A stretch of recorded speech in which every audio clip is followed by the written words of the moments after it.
Hi all welcome back. ബിഗിനേഴ്സിനായിട്ടുള്ള ഈ ഒരു അക്കൗണ്ടിങ് സീരീസിൽ ഇന്ന് നമ്മൾ ഡീറ്റെയിൽഡ് ആയിട്ട് നോക്കുന്നത് ഒരു ബിസിനസ്സിൻ്റെ ഐറ്റം മാസ്റ്ററിനെ പറ്റിയാണ്. ഒരു ഐറ്റം മാസ്റ്റർ നമ്മൾ എങ്ങനെയാണ് പ്രിപ്പയർ ചെയ്യുന്നത്, അതിൽ എന്തൊക്കെ കാര്യങ്ങളാണ് നമ്മൾ ഇൻക്ലൂഡ് ചെയ്യേണ്ടത്, ഈ കാര്യങ്ങളെല്ലാം നമ്മളിന്ന് ഡിസ്കസ് ചെയ്യും. എന്താണ് ഒരു ഐറ്റം മാസ്റ്റർ എന്ന് ഉദ്ദേശിക്കുന്നതെങ്കിൽ, നമ്മളുടെ ഒരു ബിസിനസ്സിൽ നമ്മൾ സെല് ചെയ്യുന്നതും പർച്ചേസ് ചെയ്യുന്നതുമായിട്ടുള്ള പ്രൊഡക്ട്സ് നമ്മളൊരു മാസ്റ്ററായിട്ട് കീപ്പ് ചെയ്യണം. ഒരു മാസ്റ്ററായിട്ട് നമ്മൾ കീപ്പ് ചെയ്യുന്നില്ല എന്നുണ്ടെങ്കിൽ നമ്മൾ ഒരു സാധനം പർച്ചേസ് ചെയ്യുന്ന സമയത്തും സെല് ചെയ്യുന്ന സമയത്തും എപ്പോഴും നമ്മളത് ക്രിയേറ്റ് ചെയ്തുകൊണ്ടിരിക്കേണ്ടി വരും. അതല്ലാതെ ഇതൊരു മാസ്റ്ററായിട്ട് നമ്മൾ സേവ് ചെയ്തിട്ടുണ്ടെങ്കിൽ നമ്മൾ ഈ ഒരു സാധനം പർച്ചേസ് ചെയ്യുമ്പോഴും സെല് ചെയ്യുമ്പോഴും നമുക്കൊരു ഡ്രോപ്പ് ഡൗണിൽ അത് സെലക്ട് ചെയ്താൽ മതി. ഓൾറെഡി ഉള്ള ഒരു മാസ്റ്ററിൽ നിന്ന് നമ്മളത് സെലക്ട് ചെയ്താൽ മതി. ഇന്ന പ്രൊഡക്റ്റാണ് നമ്മൾ വാങ്ങിക്കുന്നത്, അല്ലെങ്കിൽ ഇന്ന പ്രൊഡക്റ്റാണ് നമ്മൾ വിൽക്കുന്നത് എന്നുള്ള ഒരു ഇൻഫർമേഷൻ നമ്മൾ സിസ്റ്റത്തിന് കൊടുക്കുന്നുണ്ടെങ്കിൽ ഓൾറെഡി ആ ഒരു പ്രൊഡക്റ്റ് അവിടെ സേവ്ഡ് ആണെങ്കിൽ നമ്മൾ ആ പ്രൊഡക്റ്റിനെ എടുത്ത് വിൽക്കുന്നതും വാങ്ങുന്നതും ചെയ്താൽ മതി. ഈ ഒരു പ്രോസസ്സ് ഈസി ആക്കാനാണ് നമ്മൾ ഡീൽ ചെയ്യുന്ന പ്രൊഡക്ട്സ് എല്ലാം ഒരു മാസ്റ്ററായിട്ട് നമ്മുടെ സോഫ്റ്റ്വെയറിൽ നമ്മൾ കീപ്പ് ചെയ്യുന്നത്. ഇങ്ങനെ നമ്മളൊരു ഐറ്റം മാസ്റ്റർ ക്രിയേറ്റ് ചെയ്യേണ്ടത് എല്ലാ ബിസിനസ്സിനും വളരെയധികം ഇമ്പോർട്ടൻ്റ് ആണ്. അത് സർവീസ് ആയിക്കോട്ടെ, അല്ലെങ്കിൽ ട്രേഡിംഗ് ആയിക്കോട്ടെ, മാനുഫാക്ചറിങ് ആയിക്കോട്ടെ, ഏത് ബിസിനസ് ആണെങ്കിലും അവർ ഡീൽ ചെയ്യുന്ന പ്രൊഡക്റ്റ് അല്ലെങ്കിൽ സർവീസിനെ അവരൊരു മാസ്റ്ററായിട്ട് കീപ്പ് ചെയ്യണം. എങ്കിൽ മാത്രമേ അവർക്കൊരു റിപ്പോർട്ട്സ് ഒക്കെ എടുക്കുന്ന സമയത്ത് ഏത് ഐറ്റമാണ് കൂടുതലായിട്ട് മൂവ് ചെയ്യുന്നത്, അല്ലെങ്കിൽ ഏത് ഐറ്റമാണ് കുറവായിട്ട് സെയിൽ പോകുന്നത്, ഇങ്ങനത്തെ കാര്യങ്ങളൊക്കെ അറിയണമെങ്കിലും നമുക്ക് ഈ മാസ്റ്റർ വളരെ ഹെൽപ്ഫുൾ ആയിരിക്കും. അതുമല്ല, നമ്മളിപ്പോൾ നമ്മുടെ GST ഒക്കെ റിപ്പോർട്ട്സ് ഫയൽ ചെയ്യുന്ന സമയത്ത് നമ്മൾ HSN വൈസ് ഒക്കെ നമ്മൾ റിപ്പോർട്ട് കൊടുക്കേണ്ടതായിട്ടുണ്ട്. HSN ഉദ്ദേശിക്കുന്നത് ആ ഒരു GSTന്റെ ഒരു കോഡാണ് HS എന്ന് പറയുന്നത്. അപ്പോൾ ഈ ഒരു കോഡ് റിലേറ്റ് ചെയ്യുന്നത് ഈ ഒരു പ്രൊഡക്റ്റിനെയാണ്. അപ്പം ഇങ്ങനെയുള്ള പ്രൊഡക്റ്റിനെ റിലേറ്റ് ചെയ്തായിരിക്കും നമ്മൾ സെയിൽസ് റിപ്പോർട്ടൊക്കെ ഗവൺമെന്റിലേക്ക് സബ്മിറ്റ് ചെയ്യേണ്ടത്. അതുകൊണ്ട് തന്നെ ഒരു ഐറ്റം മാസ്റ്റർ ക്രിയേറ്റ് ചെയ്യുക എന്ന് പറയുന്നത് നമുക്ക് വളരെ ഇമ്പോർട്ടൻ്റ് ആണ്. ഒരു ഐറ്റം മാസ്റ്റർ ക്രിയേറ്റ് ചെയ്യുന്ന പ്രോസസ്സ് ഞാൻ ഇങ്ങനെ ഒരു ട്രീ രൂപത്തിലാണ് പ്രസന്റ് ചെയ്യാനായിട്ട് പോകുന്നത്. നമ്മൾ ഒരു ഐറ്റം മാസ്റ്റർ ക്രിയേറ്റ് ചെയ്യുമ്പം ആദ്യം അതിന് കൊടുക്കേണ്ടത് ഐറ്റത്തിന്റെ നെയിമാണ്. ഇപ്പോൾ ഒരു എക്സാമ്പിൾ പറയുകയാണെങ്കിൽ നമ്മൾ പ്രൊവൈഡ് ചെയ്യുന്നത് ഒരു മാർക്കറ്റിംഗ് സർവീസ് ആണ്. അപ്പം നമ്മുടെ ഐറ്റത്തിന്റെ പേര് മാർക്കറ്റിംഗ് സർവീസ് ആയിരിക്കും. ഇനി അതല്ല, നമ്മുടെ കമ്പനി ഡീൽ ചെയ്യുന്നത് ഒരു റീറ്റെയിൽ ബിസിനസ് ആണ്, അത് നമ്മുടെ കൺസ്യൂമർ ഗുഡ്സ് ആണ്. അപ്പം നമ്മൾ പർച്ചേസ് ചെയ്യുന്നത് ഒരു ബിസ്ക്കറ്റ് ആണെങ്കിൽ നമ്മൾ ആ ബിസ്ക്കറ്റിന്റെ പേര് കൊടുക്കുക, പാർലേജി ബിസ്ക്കറ്റ്. അല്ലെങ്കിൽ നമ്മൾ ഡീൽ ചെയ്യുന്നത് അംബർലാസ് ആണെങ്കിൽ നമ്മൾ പോപ്പി അംബർല. അങ്ങനെ നമ്മൾ ആ പ്രൊഡക്റ്റിന്റെ പേര് കൊടുക്കണം. അതിനുശേഷം കൊടുക്കേണ്ടത് അതിനൊരു ഐറ്റം കോഡ് അല്ലെങ്കിൽ SKU ഉണ്ടെങ്കിൽ നമുക്കത് കൊടുക്കാനായിട്ട് പറ്റും. ഐറ്റം കോഡ് എന്ന് ഉദ്ദേശിക്കുന്നത് ഒരു യുണീക്ക് ആയിട്ടുള്ള ഒരു കോഡ് നമ്മൾ ഈ ഒരു ഐറ്റത്തിന് കൊടുക്കുകയാണ്. അപ്പം നമ്മൾ ഈ ഒരു ഐറ്റം കോഡിനെ ബേസ് ചെയ്ത് നമുക്ക് റിപ്പോർട്ട്സ് എടുക്കാനൊക്കെ ആണെങ്കിലും, അല്ലെങ്കിൽ നമ്മൾ ഒരു സെയിൽസോ പർച്ചേസോ ട്രാൻസാക്ഷൻ ചെയ്യുന്ന സമയത്ത് ഈ ഐറ്റം കോഡ് കൊടുത്ത് നമുക്ക് ആ ഐറ്റം സെലക്ട് ചെയ്തെടുക്കാനൊക്കെ പറ്റുന്നുണ്ടാവും. അടുത്ത നമ്മൾ കൊടുക്കേണ്ടത് ഡിസ്ക്രിപ്ഷൻ ആണ്. അത് മാൻഡേറ്ററി അല്ല. നമ്മൾ ഈ ഐറ്റം കൊണ്ട് ഉദ്ദേശിക്കുന്നത് എന്താന്നുള്ള ഒരു ചെറിയ ഡിസ്ക്രിപ്ഷൻ നമുക്ക് അവിടെ കൊടുക്കാനായിട്ട് പറ്റും. ദെൻ ഈ പ്രൊഡക്റ്റ് നമുക്ക് ക്ലാസിഫൈ ചെയ്യാനായിട്ട് പറ്റും. നമ്മൾ ഈ ക്രിയേറ്റ് ചെയ്യുന്ന മാസ്റ്ററിൽ നമുക്ക് ഈ ഐറ്റത്തിന്റെ ഗ്രൂപ്പ്, അല്ലെങ്കിൽ ഈ പ്രൊഡക്റ്റിന്റെ ടൈപ്പ്, അല്ലെങ്കിൽ നമുക്ക് ഇതിന്റെ എന്തെങ്കിലും അഡീഷണൽ ആയിട്ടുള്ള എന്തെങ്കിലും ഒരു ഫീൽഡ് കൊടുക്കാനായിട്ട് പറ്റും. ഇങ്ങനെ നമ്മൾ ഈ ഒരു ഐറ്റത്തിനെ ഗ്രൂപ്പ് ചെയ്യുന്നതുകൊണ്ട് ഉദ്ദേശിക്കുന്നത് മെയിനായിട്ടും റിപ്പോർട്ടിംഗ് പർപ്പസിനാണ്. ഇപ്പോൾ ഒരു എക്സാമ്പിൾ പറയുകയാണെങ്കിൽ നമ്മൾ different type of product sell ചെയ്യുന്നുണ്ട്. കൺസ്യൂമർ ഗുഡ്സിൽ തന്നെ നമുക്ക് ഒരു ബിസ്ക്കറ്റ്സിൻ്റെ ഒരു ഇതുണ്ട്. ഡിഫറെൻറ്റ് ബ്രാൻഡ് നമ്മൾ ബിസ്ക്കറ്റ് ഡീൽ ചെയ്യുന്നുണ്ട്. അതേപോലെ തന്നെ നമ്മൾ ഡിഫറെൻറ്റ് ബ്രാൻഡിൻ്റെ റസ്ക് ഡീൽ ചെയ്യുന്നുണ്ട്, ബ്രെഡ് പ്രൊഡക്ട്സ് ഡീൽ ചെയ്യുന്നുണ്ടൊക്കെ ഉണ്ടെങ്കിലും നമുക്ക് ഇതുപോലെ ഓരോ കാറ്റഗറി ആയിട്ട് അതിനെ ബ്രെഡ് അല്ലെങ്കിൽ ബിസ്ക്കറ്റ്സ്, റസ്ക്, ഇങ്ങനെ നമുക്ക് ഡിഫറെൻറ്റ് കാറ്റഗറി ആയിട്ട് അതിനെ സേവ് ചെയ്യുവാണെങ്കിൽ നമുക്ക് സെയിൽസ് റിപ്പോർട്ട് എടുക്കുന്ന സമയത്ത് ബിസ്ക്കറ്റ്സ് എത്ര സെയിൽ ചെയ്ത് പോകുന്നുണ്ട്, അങ്ങനത്തെ റിപ്പോർട്ട് എടുക്കാനായിട്ടാണ് നമ്മൾ മെയിനായിട്ടും ഈ ഗ്രൂപ്പിംഗ് നമ്മളെ ഹെൽപ്പ് ചെയ്യുന്നത്. അടുത്തത് വന്നിട്ട് മാനുഫാക്ചർ അല്ലെങ്കിൽ ബ്രാൻഡ് നെയിം നമുക്ക് ഇവിടെ കൊടുക്കാനായിട്ട് പറ്റും. നമ്മളിപ്പോൾ ഡിഫറെൻറ്റ് ബ്രാൻഡ്സ് ഡീൽ ചെയ്യുന്നുണ്ട്. അത് ബ്രാൻഡ് എന്ന് പറയുകയാണെങ്കിൽ നമ്മൾ ബ്രിട്ടാനിയ, അതേപോലെ തന്നെ ടാറ്റേൻ്റെ പ്രൊഡക്ട്സ്, ഇങ്ങനെ നമ്മൾ ഡിഫറെൻറ്റ് ബ്രാൻഡ് ഡീൽ ചെയ്യുന്നുണ്ടെങ്കിൽ നമുക്ക് ബ്രാൻഡ് വൈസ് ഉള്ള സെയിൽസ് റിപ്പോർട്ടൊക്കെ എടുക്കാനാണെങ്കിലും നമ്മൾ ഇതുപോലെ ഒരു ഐറ്റം മാസ്റ്ററിൽ ബ്രാൻഡിന് ഇൻഫർമേഷൻ കൊടുക്കുന്നത് നമ്മളെ ഹെൽപ്പ് ചെയ്യും. അപ്പോൾ നമ്മൾ നമ്മുടെ ഐറ്റം മാസ്റ്റർ പ്രിപ്പയർ ചെയ്യുന്ന സമയത്ത് മാനേജ്മെന്റ് കൂടെ ആയിട്ടിരുന്ന് ഡിസ്കസ് ചെയ്യുക. നിങ്ങൾക്ക് റിപ്പോർട്ടിംഗ് പർപ്പസിന് വേണ്ടിയിട്ട് എന്തൊക്കെ കാര്യങ്ങളാണ് ഞാനിത് ഇൻക്ലൂഡ് ചെയ്യേണ്ടതെന്നുള്ള ആ ഒരു കാര്യം കൂടി നമുക്കൊരു ഐഡിയ ഉണ്ടെങ്കിൽ നമുക്ക് ഇങ്ങനത്തെ കാര്യങ്ങളും കൂടി നമ്മുടെ ഈ ഐറ്റം മാസ്റ്ററിൽ ഇൻക്ലൂഡ് ചെയ്യാനായിട്ട് പറ്റും. അടുത്തതാണ് നമ്മൾ അതിൻ്റെ യൂണിറ്റ് കൊടുക്കണം എന്നുള്ളത്. യൂണിറ്റ് എന്ന് പറയുന്നത് വളരെ ഇമ്പോർട്ടൻ്റ് ആണ്. നമ്മൾ ചില സോഫ്റ്റ്വെയർസ് ഒക്കെ നമുക്ക് സിംഗിൾ യൂണിറ്റേ സപ്പോർട്ട് ചെയ്യുള്ളൂ. എന്ന് വെച്ചിട്ടുണ്ടെങ്കിൽ നമ്മളൊരു ഐറ്റം വാങ്ങിക്കുന്നത് പീസസിലാണെങ്കിൽ അത് നമുക്ക് പീസസിൽ മാത്രമേ സെല് ചെയ്യാനായിട്ട് പറ്റുള്ളൂ. ചില കമ്പനീസ് ബൾക്കായിട്ട് ഒരു ബോക്സ് ആയിട്ട് ഐറ്റം വാങ്ങിയിട്ട് ആ ബോക്സിലുള്ള ഐറ്റം സിംഗിൾ പീസസ് ആയിട്ട് വിൽക്കുന്നവരുണ്ടാവും. അങ്ങനെയുള്ള കമ്പനീസ് എല്ലാം അവർക്ക് യോജിച്ച സോഫ്റ്റ്വെയർ സെലക്ട് ചെയ്യാനായിട്ട് ശ്രദ്ധിക്കണം. ഇപ്പോൾ ഞാൻ പറയുകയാണെങ്കിൽ സോഹോയൊക്കെ ഈ ഒരു യൂണിറ്റ് കൺവേർഷൻ്റെ കാര്യത്തിൽ കുറച്ച് ലിമിറ്റഡ് ഫീച്ചേഴ്സ് ഇതിൽ പ്രൊവൈഡ് ചെയ്യുന്നുള്ളൂ. നമ്മളിങ്ങനെ മൾട്ടിപ്പിൾ യൂണിറ്റ്സ് ഒക്കെ ഉണ്ടെങ്കിൽ അതനുസരിച്ചുള്ള സോഫ്റ്റ്വെയർസ് നമ്മൾ തിരഞ്ഞെടുക്കണം.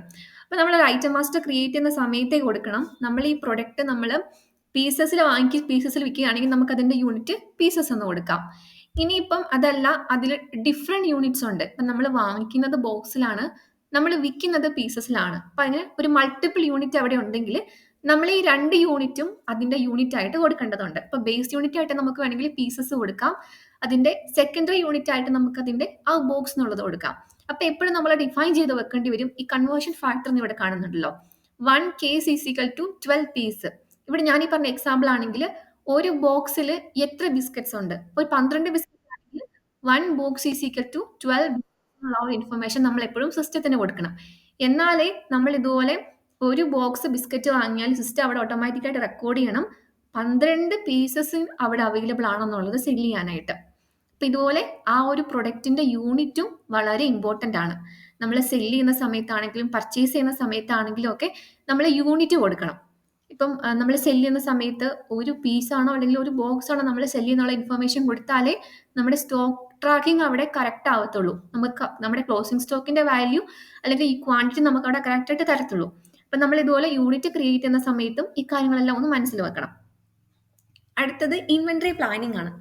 നമ്മൾ ക്രിയേറ്റ് ചെയ്യാൻ പോകുന്ന ഐറ്റം ഒരു സ്റ്റോക്ക് കീപ്പ് ചെയ്യേണ്ട ഐറ്റം ആണോ അല്ലെങ്കിൽ നോൺ സ്റ്റോക്ക് ഐറ്റം ആണോ എന്നാണ് നമ്മൾ ആദ്യം തീരുമാനിക്കേണ്ടത്. ഇപ്പം ഒരു സാധാരണ റീറ്റെയിൽ ബിസിനസ് ഒക്കെ ആണെങ്കിൽ അവരുടെ എല്ലാ പ്രൊഡക്റ്റും നമ്മൾ സ്റ്റോക്ക് കീപ്പ് ചെയ്യേണ്ട പ്രൊഡക്ട്സ് ആയിരിക്കും. ഈ സ്റ്റോക്ക് കീപ്പ് ചെയ്യാൻ ഉദ്ദേശിക്കുന്നത് നമ്മൾ ആ ഇൻവെന്ററി ട്രാക്കിംഗ് ഓപ്ഷൻ ടിക്കറ്റ് കൊടുത്താൽ മാത്രമേ നമുക്ക് ക്ലോസിംഗ് സ്റ്റോക്കിന്റെ ഡാറ്റ കിട്ടുള്ളൂ.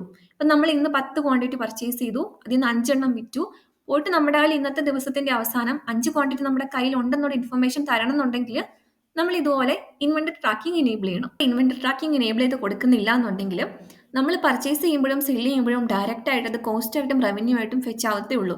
അല്ലാതെ നമ്മുടെ കയ്യിൽ എത്ര സ്റ്റോക്ക് ഉണ്ടെന്നൊരു ഇൻഫർമേഷൻ സിസ്റ്റം നമുക്ക് തരത്തില്ല.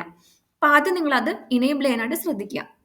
അത് കൂടാതെ തന്നെ നമുക്ക് ഇതുപോലെ റീഓർഡർ ക്വാണ്ടിറ്റി ഒക്കെ ഉണ്ടെങ്കിൽ അതും കൊടുക്കണം. റീഓർഡർ ക്വാണ്ടിറ്റി എന്ന് പറയുന്നത് നമ്മുടെ ഒരു സ്റ്റോക്ക്, നമ്മുടെ ക്ലോസിംഗ് സ്റ്റോക്ക് അല്ലെങ്കിൽ നമ്മുടെ അവൈലബിൾ ഫോർ സെയിൽ ആയിട്ടുള്ള സ്റ്റോക്ക് ഇത്ര ക്വാണ്ടിറ്റിയിലേക്ക് റീച്ച് ആയിട്ടുണ്ടെങ്കിൽ അത് പിന്നെയും പർച്ചേസ് ചെയ്യാനുള്ള ഇൻഫർമേഷൻ നമുക്ക് ആ ഒരു പർച്ചേസ് ഡിപ്പാർട്ട്മെന്റിന് പാസ് ആവണം. ആ ഒരു ക്വാണ്ടിറ്റീനാണ് നമ്മൾ റീഓർഡർ ക്വാണ്ടിറ്റി എന്ന് പറയുന്നത്. ഒരു എക്സാമ്പിൾ ആയിട്ട് പറയുകയാണെങ്കിൽ എൻ്റെ ബിസിനസ് ഡീൽ ചെയ്യുന്നത് ഇതുപോലെ ഒരു എന്തെങ്കിലും സ്പെയർ പാർട്സിന്റെ സെല്ലാണെന്ന് വിചാരിച്ചു. അപ്പോൾ ആ ഒരു സ്പെയർ പാർട്സിന്റെ ക്വാണ്ടിറ്റി 10 ക്വാണ്ടിറ്റിയിൽ താഴേക്ക് പോവുകയാണെന്നുണ്ടെങ്കിൽ അപ്പം തന്നെ പർച്ചേസ് ഡിപ്പാർട്ട്മെന്റ് ഇൻഫർമേഷൻ പോകണം, ഇത് റീഓർഡർ ലെവലിലേക്ക് റീച്ച് ആയിട്ടുണ്ട്, നിങ്ങളത് പർച്ചേസ് ചെയ്യണം എന്നുള്ളത്. അപ്പം നമുക്ക് ഇങ്ങനെ ഒരു ഇൻഫർമേഷൻ വേണ്ടിയിട്ടാണ് നമ്മൾ റീഓർഡർ ക്വാണ്ടിറ്റി നമ്മൾ അവിടെ സേവ് ചെയ്ത് വെക്കുന്നത്. അതുപോലെ സേഫ്റ്റി സ്റ്റോക്ക് എന്ന് നമ്മൾ ഇതിനെ പറയും. അടുത്തത് റിസർവ്ഡ് ക്വാണ്ടിറ്റി അല്ലെങ്കിൽ കമ്മിറ്റഡ് ക്വാണ്ടിറ്റീസ് ഉണ്ടെങ്കിൽ നമുക്ക് ആ ഇൻഫർമേഷനും സിസ്റ്റത്തിന് കൊടുക്കാൻ പറ്റുന്നതാണ്. ഈ റിസർവ്ഡ് ക്വാണ്ടിറ്റിയും ലീഡ് ടൈമും അതേപോലെ പ്ലാനിങ് ഫ്ലാഗ്സ് ഒക്കെ വരുന്നുണ്ടാവും കുറച്ചുകൂടെ ഈ മാനുഫാക്ചറിങ് പോലെയുള്ള പ്രോസസ്സിനായിരിക്കും. അപ്പം നമ്മൾ ഒരു റീറ്റെയിൽ ട്രേഡ് ഒക്കെ ആണെന്നുണ്ടെങ്കിൽ നമ്മൾ സിമ്പിളായിട്ടും ഒരു ഇത് ഇൻവെന്ററി ട്രാക്കിംഗ് എനേബിൾ ചെയ്യുന്നുണ്ടോ എന്നുള്ള ഇൻഫർമേഷനും കൊടുക്കുക. അതുപോലെ റീഓർഡർ പോയിന്റ് ഉണ്ടെങ്കിൽ അതും കൊടുത്തിട്ടാൽ മതിയാവും. അടുത്ത കാര്യമാണ് കോസ്റ്റിംഗ് ആൻഡ് പ്രൈസ് എന്നുള്ളത്. കോസ്റ്റ് പ്രൈസ് നമുക്ക് ഒരു ഐറ്റം മാസ്റ്റർ ക്രിയേറ്റ് ചെയ്യുന്ന സമയത്ത് ഞാൻ ആദ്യം പറഞ്ഞിരുന്നു, നമ്മൾ ഐറ്റത്തിന്റെ പേര് കൊടുക്കണം, അതിനുശേഷം അതിന്റെ യൂണിറ്റ് കൊടുക്കണം, ദെൻ നമ്മൾ ഇത് ഇൻവെന്ററി ട്രാക്കിംഗ് ഉണ്ടോ ഇല്ലയോ എന്ന് കൊടുക്കണം. അടുത്തതായിട്ട് നമ്മൾ കൊടുക്കേണ്ടതാണ് ഇതിന്റെ പർച്ചേസ് പ്രൈസ്.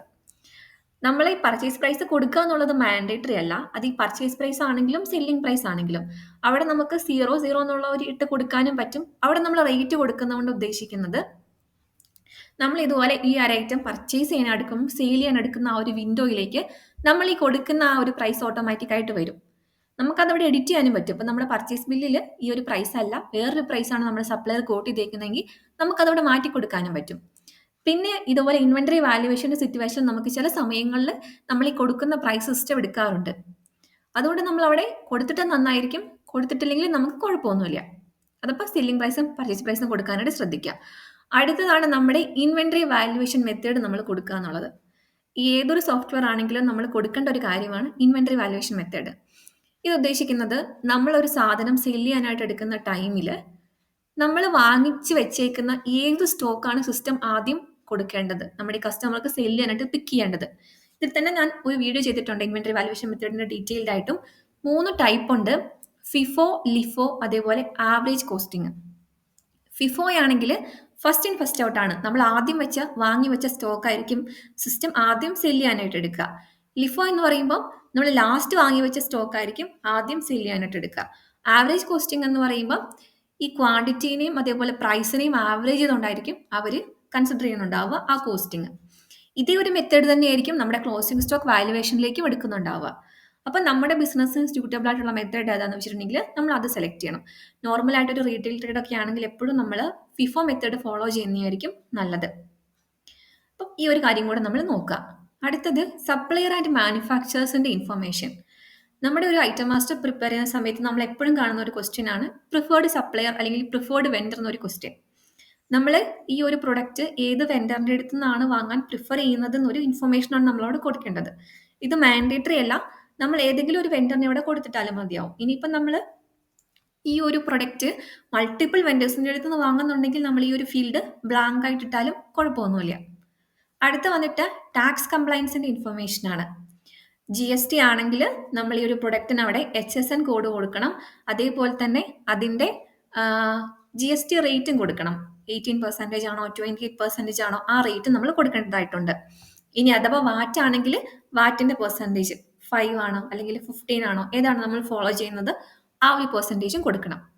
ഇതിനു മുന്നേ തന്നെ വേറെ ഇൻഫർമേഷനും കൂടെ പറയാനായിട്ടുണ്ട്. നമ്മുടെ ഈ ഒരു പ്രൊഡക്റ്റ് ടാക്സബിൾ ആണോ അല്ലെങ്കിൽ എക്സംപ്റ്റ് ആണോ എന്നുള്ള ഇൻഫർമേഷനും കൂടെ നമ്മൾ കൊടുക്കണം.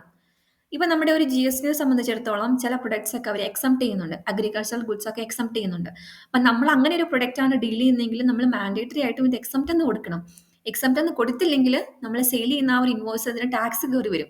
അങ്ങനെ വന്നിട്ടുണ്ടെങ്കിൽ അത് നമ്മൾ അങ്ങനെ കൊടുക്കാനായിട്ട് പാടില്ല.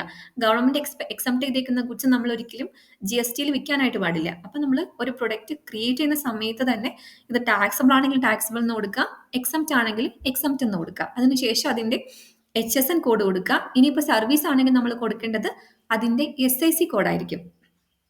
അതിനുശേഷം അതിന്റെ GST അല്ലെങ്കിൽ വാറ്റ് റേറ്റും കൂടെ കൊടുത്തേക്കുക. ദെൻ അടുത്ത് വന്നിട്ട് അതിന്റെ ടെക്നിക്കൽ ആൻഡ് ഫിസിക്കൽ സ്പെക്സ് ആണ്. ഇത് മെയിനായിട്ട് നമ്മൾ ഉദ്ദേശിക്കുന്നത് നമ്മൾ നോർമലായിട്ട് വാങ്ങി വിൽക്കുന്ന ഒരു റീറ്റെയിൽ ഇതിനൊന്നും വരത്തില്ല, റീറ്റെയിൽ പ്രൊഡക്ട്സിനൊന്നും വരത്തില്ല. അല്ലാതെയുള്ള എന്തെങ്കിലും പ്രൊഡക്ട്സ് ഉണ്ടെങ്കിൽ നമുക്ക് അതിന്റെ വെയിറ്റ് അല്ലെങ്കിൽ ഹൈറ്റ് അങ്ങനെയുള്ള ഡയമെൻഷൻസ് ഒക്കെ കൊടുക്കാനുള്ള ഓപ്ഷൻ പ്രൊവൈഡ് ചെയ്യുന്നുണ്ട്. ഇത് കുറച്ചുകൂടെ അഡ്വാൻസ്ഡ് ആയിട്ടുള്ള ഇൻവെന്ററി ഫീച്ചേഴ്സിൽ വരുന്ന ഒരു കാര്യമാണിത്. ഇതല്ലാതെ നമുക്ക് കൊടുക്കാനായിട്ട് പറ്റുന്നതാണ് ഇപ്പം ഇൻ കേസ് നമ്മൾ ഈ ഒരു പ്രൊഡക്റ്റ് പർച്ചേസ് ചെയ്യുന്ന മാത്രമേ ഉള്ളൂ, നമ്മൾ സെല് ചെയ്യുന്നില്ല എന്നാണെങ്കിൽ നമുക്ക് ആ സെയിൽസ് ഇൻഫർമേഷൻ അവിടെ ഡിസേബിൾ ചെയ്ത് വെക്കാനായിട്ട് പറ്റും. ഇപ്പോൾ ഒരു എക്സാമ്പിൾ പറയുകയാണെങ്കിൽ നമ്മൾ ഇൻവോൾവ് ചെയ്തിരിക്കുന്നത് ഒരു മാനുഫാക്ചറിങ് പ്രോസസ്സാണ്. അപ്പം നമ്മൾ പർച്ചേസ് ചെയ്യുന്ന റോ മെറ്റീരിയൽ നമ്മൾ ഒരിക്കലും സെല് ചെയ്യുന്നില്ല, അത് നമ്മൾ ഈ പർച്ചേസിന് വേണ്ടി എടുക്കുകയാണ് ചെയ്യുന്നത്. എന്നിട്ട് ഫൈനൽ പ്രൊഡക്റ്റ് ആണ് നമ്മൾ സെല് ചെയ്യുന്നതെങ്കിൽ നമുക്ക് അവിടെ എന്ത് ചെയ്യാം, ആ ഒരു സെയിൽസ് ഇൻഫർമേഷൻ ഡിസേബിൾ ചെയ്ത് വെക്കാനായിട്ട് പറ്റും. ഇനിയിപ്പം സർവീസ് സെക്ടറിന്റെ കാര്യം പറയുകയാണെങ്കിൽ അവർ സർവീസ് സെല് ചെയ്യുക മാത്രമേ ഉള്ളൂ, അവരൊരിക്കലും സർവീസ് പർച്ചേസ് ചെയ്യുന്നില്ല. അങ്ങനെ ആകുമ്പോൾ അവർക്ക് എന്ത് ചെയ്യാം, അതിന്റെ പർച്ചേസ് ഇൻഫർമേഷനും ഡിസേബിൾ ചെയ്ത് വെക്കാം. അതുപോലെ ഞാൻ ഈ പറഞ്ഞ പോലെ ഇൻവെന്ററി ട്രാക്കിംഗ് നമ്മൾ ഇനേബിൾ ചെയ്യണം, നമ്മൾ സ്റ്റോക്ക് വരുന്ന ഐറ്റംസിനെല്ലാം. ഇത്രയും കാര്യങ്ങളാണ് നമ്മൾ ഒരു പ്രൊഡക്റ്റ് ക്രിയേറ്റ് ചെയ്യുന്ന സമയത്ത് ശ്രദ്ധിക്കേണ്ടത്. ഒന്ന് സമ്മറൈസ് ചെയ്ത് പറയാൻ ഞാൻ രണ്ടായിട്ട് ഡിവൈഡ് ചെയ്യുന്നുണ്ട്: സർവീസ് ഐറ്റം അതേപോലെ തന്നെ ഗുഡ്സ് ഐറ്റം. സർവീസ് ഐറ്റം നമ്മൾ സിമ്പിൾ ആയിട്ട് അതിന്റെ നെയിം കൊടുക്കുക, അതിന് നമ്മൾ എന്തെങ്കിലും കോഡ് കൊടുക്കുന്നുണ്ടെങ്കിൽ കോഡ് കൊടുക്കാം. ഇനി GSTയിലേക്ക് വരികയാണെങ്കിൽ അതിന്റെ SIC കോഡ് കൊടുക്കണം, അതിന്റെ GST റേറ്റും കൊടുക്കണം. വാറ്റ് ആണെങ്കിൽ അതിന്റെ വാറ്റ് റേറ്റ് കൊടുക്കണം. ദെൻ അതിന്റെ സെല്ലിംഗ് പ്രൈസ്, നമ്മൾ എത്ര രൂപയ്ക്കാണോ നമ്മൾ ഈ സർവീസ് കൊടുക്കുന്നത് സെല്ലിംഗ് പ്രൈസ് കൊടുക്കാം, അല്ലെങ്കിൽ അവിടെ 0 കൊടുത്താലും മതിയാവും. ഇത്രയും കാര്യങ്ങളാണ് നമ്മളൊരു സർവീസ് ഐറ്റത്തിന് കൊടുക്കേണ്ടത്. ഒരു ഗുഡ്സ് ഐറ്റം, ഒരു സ്റ്റോക്ക് ഐറ്റത്തിലേക്ക് വരികയാണെങ്കിൽ അതിന്റെ നെയിം കൊടുക്കണം, എന്തെങ്കിലും യൂണീക് കോഡ് ഉണ്ടെങ്കിൽ നമുക്ക് ആ SKU ആയിട്ട് അത് കൊടുക്കാം, ഐറ്റം കോഡ്. അടുത്ത് വന്നിട്ട് ഇത് ടാക്സബിൾ ആണോ എക്സംപ്റ്റ് ആണോ എന്നുള്ള ഇൻഫർമേഷൻ കൊടുക്കുക, HSN കോഡ് കൊടുക്കുക. ദെൻ അതിന്റെ വാറ്റ് അല്ലെങ്കിൽ GST റേറ്റ് കൊടുക്കുക, സെല്ലിംഗ് റേറ്റ് പർച്ചേസ് റേറ്റ് കൊടുക്കുക. ദെൻ അതിന്റെ GSTന്റെ റേറ്റ് അല്ലെങ്കിൽ വാറ്റിന്റെ റേറ്റ് നമുക്ക് കൊടുക്കാൻ പറ്റും. ദെൻ അതിന്റെ ഇൻവെന്ററി ട്രാക്കിംഗ് നമ്മൾ ഇനേബിൾ ചെയ്യുന്നുണ്ടോ ഇല്ലയോ എന്നുള്ള ഇൻഫർമേഷൻ കൊടുക്കാം. അതിന്റെ ഇൻവെന്ററി അക്കൗണ്ട്, ഇത് ഫിനിഷ്ഡ് ഗുഡ്സ് ആണോ അല്ലെങ്കിൽ ഇൻവെന്ററി അസറ്റ് ആണോ എന്നുള്ളത് കൊടുക്കാം. അതിനുശേഷം ഇതിന്റെ ഇൻവെന്ററി വാല്യുവേഷൻ മെത്തേഡും കൂടെ നമ്മൾ കൊടുക്കേണ്ടതായിട്ടുണ്ട്. അപ്പം നിങ്ങളൊരു ബിസിനസ്സിലേക്ക് ചെല്ലുന്ന സമയത്ത് നിങ്ങൾ എന്താണെങ്കിലും അവിടെ ഒരു ഐറ്റം മാസ്റ്റർ പ്രിപ്പയർ ചെയ്യേണ്ടതായിട്ട് വരും. എന്ന് വെച്ചിട്ടുണ്ടെങ്കിൽ എല്ലാ ബിസിനസ്സിനും ഒരു ഐറ്റം മാസ്റ്റർ ഉണ്ടാവും. അവരൊരു പുതിയൊരു പ്രൊഡക്റ്റും കൂടെ സെല് ചെയ്യാനായിട്ട് സ്റ്റാർട്ട് ചെയ്യുവാണെങ്കിൽ നമ്മൾ ആ ഒരു പുതിയ പ്രൊഡക്റ്റ് നമ്മൾ അത് മാസ്റ്ററായിട്ട് നമ്മൾ കയറ്റേണ്ടി വരും. അപ്പോൾ നമ്മൾ കയറ്റുന്ന സമയത്ത് ഇത്ര ഇൻഫർമേഷൻസ് നമ്മൾ അതിൽ കൊടുക്കണം എന്നുള്ള ഒരു ഓർമ്മ നമ്മൾ മനസ്സിൽ വെച്ചേക്കാം.